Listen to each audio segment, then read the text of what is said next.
Les enjeux internationaux qui nous emmènent au Kenya ce matin. On va pousser les portes de lieux où on n'entre pas d'habitude. Des clubs privés, des clubs pour l'élite, pour les élites, dans ce pays qui, je le rappelle, était une colonie britannique jusqu'en 1963. Bonjour Dominique Conant. Bonjour. Professeur de sciences politiques à l'université Paris-Nanterre. Merci d'être avec nous. Je note que vous êtes en studio, le tout premier invité de France Culture de cette année 2025. Vous avez enquêté longuement dans ces clubs au Kenya. Que sont ces clubs kenyans ? A priori, on se dit que c'est un sujet qui nous est très lointain. Il ne l'est pas. Vous allez nous dire pourquoi. Qu'est-ce que c'est que ces clubs ? Alors c'est à l'origine une institution qui est issue de l'histoire européenne, en particulier britannique, mais c'est aussi une institution voyageuse qui a voyagé avec l'expansion impériale anglaise, britannique, en Asie, en Afrique, et qui est devenue véritablement une institution mondialisée, à partir de laquelle on peut comprendre la formation des élites dans tout un ensemble de pays, en particulier le Kenya, mais c'est aussi le cas en Asie du Sud-Est ou encore dans d'autres pays d'Afrique. Au Kenya, ce sont des lieux très importants et c'est ce que vous montrez. Qui les fréquente ? Alors, une grande variété de membres en vérité, c'est-à-dire que les classes supérieures kenyanes sont très diverses. Vous avez évidemment des descendants de colons blancs, des expatriés, mais aussi les classes dirigeantes africaines dans toute leur diversité. Ce sont des élites politiques, ce sont également des élites économiques, quelques élites culturelles bien sûr, mais aussi dans le monde économique des élites indiennes. Donc on a une grande diversité raciale, ethnique, sociale, si je puis dire, aussi au sein de l'élite qui fréquente évidemment ces institutions. Des Noirs, des Blancs, des Indiens, c'est ce que vous montrez aussi. Est-ce que tous se mélangent au sein des clubs ? Eh bien non, c'est justement je crois, l'une des découvertes majeures de cette recherche, c'est de montrer que ces clubs, en vérité, en dépit de l'apparence d'homogénéité qu'on pourrait avoir derrière cette institution, peut-être une élite unie, en vérité, ne l'est pas du tout. Ce que l'on constate quand on ouvre eh bien, les portes de ces clubs, c'est que ces gens ne se fréquentent pas. Blancs, noirs, indiens, ne s'assiedent pas côte à côte, par exemple, lors des Mais soirées. littéralement, Littéralement, les oui. tables ne sont pas les mêmes. Non, les tables, effectivement, ne sont pas les mêmes. On a une diversité aussi ethnique, de génération, par ailleurs, de genre, bien entendu. Hommes et femmes ne se fréquentent pas dans ces clubs. Et en vérité, c'est toute l'élite dans sa fragmentation, les élites donc, qui se donnent à voir dans leur diversité, leurs conflits, dans ces lieux finalement assez inconfortables que sont les clubs. Les femmes que vous mentionnez ont-elles leur place tout de même dans ces clubs ? Une place, oui, mais une place plutôt marginale. Elles y sont présentes, mais néanmoins dominées, c'est-à-dire qu'elles y sont d'abord minoritaires, premièrement. Ensuite, quand elles sont membres, c'est souvent en tant qu'épouses, tout simplement de leur mari, qui est membre à part entière et qui, à cet égard, a des pouvoirs lors des élections. Il est vrai aussi que ces clubs sont surtout dirigés par des hommes, bien entendu. Les présidents, les secrétaires de sections de golf, par exemple, sont des hommes. Donc les femmes y sont marginales et en général dominées. Et puis il faut aussi dire que le golf, qui est un sport que l'on pratique dans ces clubs, pas tous, mais dans la majorité d'entre eux, est un sport qui est profondément sexiste et machiste par tradition, mais aussi au Kenya.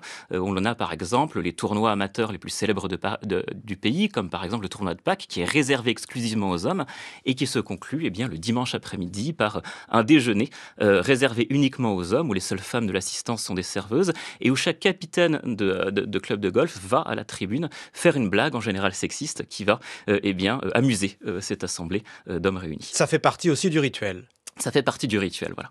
Le golf, est-ce le motif officiel, principal d'existence de ces clubs ou c'est autre chose ? Alors si vous posez la question aux membres, ils vous le diront que c'est effectivement le golf, mais le golf a évidemment d'autres sens, des sens qui sont davantage cachés. Celui d'une sociabilité évidemment réservée, élitiste, c'est-à-dire qu'on va d'abord jouer en golf avec des gens qui nous ressemblent, en théorie du moins, et puis c'est aussi surtout un symbole de prestige. C'est aussi le golf une manière de se sentir fier et accompli dans sa trajectoire sociale, dans un pays qui est très inégalitaire. 35% des Kenyans vivent sous le seuil de pauvreté, et donc c'est se prouver à soi-même qu'on a réussi, qu'on fait partie des riches, des vainqueurs de cette société capitaliste, que de jouer au golf. Bon, et donc ce sens-là, il est important, bien entendu. Puis on va aussi évidemment y faire peut-être de la politique, peut-être des affaires, mais c'est néanmoins un petit peu plus marginal. Mais alors on se retrouve pour discuter. Qu'est-ce que c'est ? Est-ce qu'on est au bord de la piscine ? Est-ce qu'on se retrouve dans des salons ? Est-ce qu'on déjeune ? Est-ce qu'on dîne ? Vous parliez de tables séparées. Si on doit imaginer la réalité de ces clubs, Dominique Conant. Elle est très diverse en vérité. Évidemment, on y va pour pour jouer au golf, on y va pour jouer au cricket, on y va pour jouer au squash, on y va aussi pour manger, mais beaucoup pour boire, puisque la sociabilité des clubs est alcoolisée, ce qui exclut de fait la minorité musulmane du pays qui ne les fréquente pas.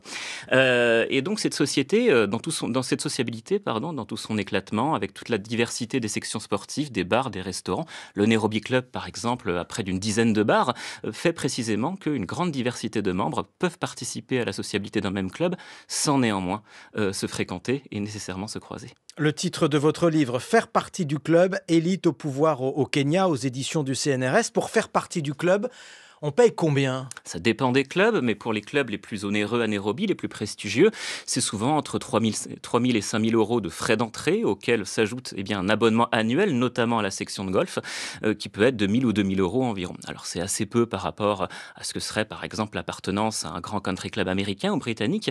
Néanmoins, dans une société comme le Kenya, ça réserve ces institutions à une petite minorité d'individus. Quand on est entré dans un de ces clubs, quand on parvient à en être membre, est-ce qu'on est au cœur du pouvoir kényan ou pas? Alors c'est une bonne question puisque ce pouvoir, il est éclaté, en vérité. Donc on peut être au cœur d'un pouvoir économique quand on est soi-même dirigeant d'entreprise, mais c'est pas pour autant qu'on aura une facilité à fréquenter, par exemple, les élites politiques. C'est ce qui est paradoxal dans les clubs. On a envie d'y appartenir pour en être. En même temps, quand on est dans le club, on n'appartient pas tout à fait véritablement à une élite qui est en quelque sorte introuvable, parce qu'elle est désunie, parce qu'elle est éclatée, parce qu'elle est infréquentable d'une certaine manière, et ce qui fait que les gens courent en quelque sorte après un pouvoir qui en quelque sorte est introuvable. Et c'est le moment, je pense, de s'attarder sur ce legs colonial que vous décrivez aussi, cet héritage que constituent aussi les clubs. On parle anglais d'ailleurs dans ces clubs? Oui, on parle essentiellement anglais, oui, bien sûr.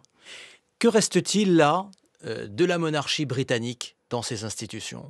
Il en reste d'abord des traces matérielles. Les clubhouses de ces clubs sont souvent des héritages coloniaux, pas toujours. Parfois, ils ont été détruits justement pour effacer les traces de cette colonisation. Mais néanmoins, c'est un petit peu un trompe-l'œil. C'est-à-dire que le fonctionnement interne des clubs, il est aussi l'héritier d'une histoire postcoloniale du Kenya. Et les élites qui le fréquentent sont aussi héritières de cette histoire. Et le legs colonial que l'on trouve dans les murs, celui effectivement de la liste, par exemple, des présidents des clubs, qui commence évidemment par des noms blancs, et celui des sports, de certaines pratiques évidemment sportive, est effectivement un héritage colonial, mais qui a été profondément approprié, transformé par les élites africaines. Je vous donne un exemple. Par exemple, pour les élections à la tête du club, on a affaire à une compétition politique, on cherche à être élu, par exemple, pour contrôler le club, et cette compétition, par exemple, elle est souvent ethnicisée, et elle donne à voir, finalement... C'est-à-dire?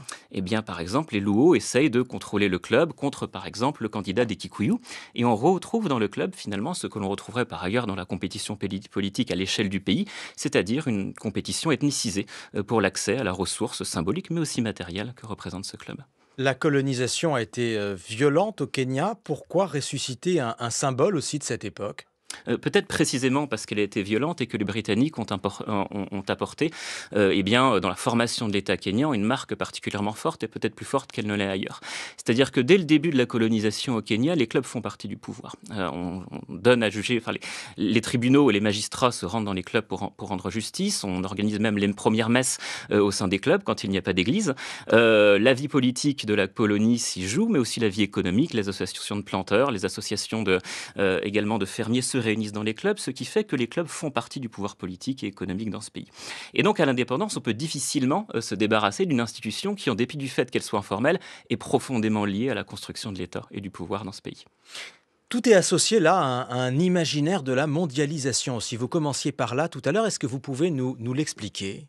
Le golf est perçu par les élites africaines non plus tellement aujourd'hui comme un legs colonial, comme un sport britannique, mais véritablement comme le sport d'élites mondialisées qui ont réussi dans un certain nombre de pays. C'est-à-dire que quand vous parlez à ces golfeurs africains, ils ne rêvent pas tant des clubs britanniques que des golf clubs de Dubaï, de Singapour, de ces pays émergents, riches, capitalistes, dans lesquels on redistribue assez peu, qui ne sont pas d'ailleurs nécessairement des démocraties, et qui correspondent pour ces élites à un imaginaire à la fois du succès personnel, mais aussi en fait de la trajectoire dans laquelle devrait se placer le Kenya comme un pays émergent, du moins le souhaite-t-il. Le rêve de se distinguer toujours. De se distinguer en tant que personne, mais aussi en tant que pays, devenir un Singapour de l'Afrique. Qu'est-ce qui est là propre au Kenya, que vous connaissez bien, et qu'est-ce qui est universel dans cette démarche, Dominique Conant?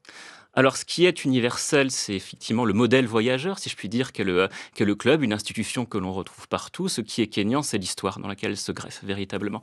C'est-à-dire que c'est l'histoire déjà, dès les lendemains de la colonisation, de la conquête de ces lieux, qui est une revanche contre le passé colonial, alors que dans les dernières années du régime, eh bien, on pend les combattants Mao Mao, hein, dans cette révolte en fait anticoloniale des années 50 au Kenya, aux portes des clubs, ce qui montre bien que c'est le symbole d'un pouvoir blanc.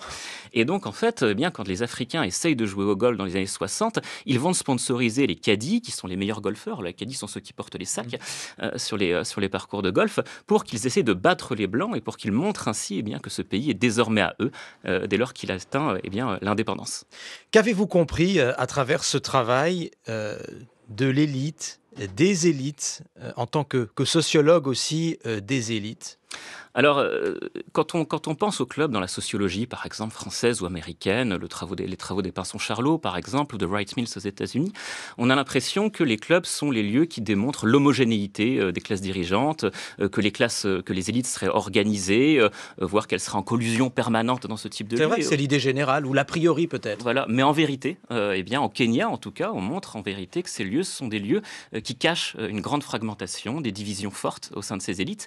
Et ce que je propose, c'est plutôt de déporter cette hypothèse, de réinterroger à nouveau frais cette idée que les clubs et que les classes dirigeantes seraient nécessairement organisées, unies et cohérentes. Y compris ailleurs, dans d'autres pays, avec d'autres modalités. Tout à fait. Et vous poursuivez aujourd'hui vos travaux dans cette voie-là, ou vous êtes ailleurs? J'aimerais bien travailler désormais sur l'Asie du Sud-Est, la Malaisie ou la Birmanie, si la trajectoire politique et la paix arrivent un jour en Birmanie, mais j'aimerais bien comparer ce que j'ai trouvé au Kenya. Et essayer de trouver un fil conducteur des comportements des élites au pluriel, puisque donc vous insistez là-dessus, il vaut mieux parler d'élite au pluriel que d'élite au singulier. Tout à fait, d'élite au pluriel, d'élite hétérogène. Une sorte d'international peut-être des élites, je ne sais pas si on peut le dire comme ça.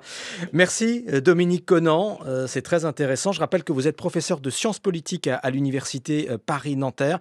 Et vous venez donc de publier « Faire partie du club, élite au pouvoir au Kenya » aux éditions du CNRS. On peut retrouver les enjeux internationaux comme chaque jour sur l'appli Radio France et sur franceculture.fr.